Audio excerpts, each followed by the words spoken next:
దేశవ్యాప్తంగా స్మారక దినాలు గత వారం రోజుల పాటు కేంద్ర ప్రభుత్వం అనౌన్స్ చేసిన తర్వాత మరి ఒక పార్టీ దేశ పార్టీ అధ్యక్షుడు ఒక జాతీయ పార్టీ అధ్యక్షుడు అయినటువంటి రాహుల్ గాంధీ గారు దేశ మొదటి సెలబ్రేషన్ కోసము వియత్నాం వెళ్ళిన సంగతి వాస్తవమా కాదు అడిగాను అధ్యక్ష. దానికి తప్పేముంది అధ్యక్ష? నేను మీ దృష్టికి తీసుకురావాలి. మన మిత్రులు కేటీఆర్ గారు మాట్లాడారు.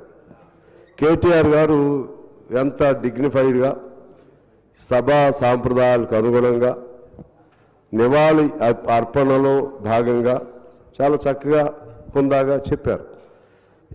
ఈ సభని అంతమేరకు ఉపయోగించుకోవాలి. ఈ సభలో మన గౌరవాన్ని చాటాలి.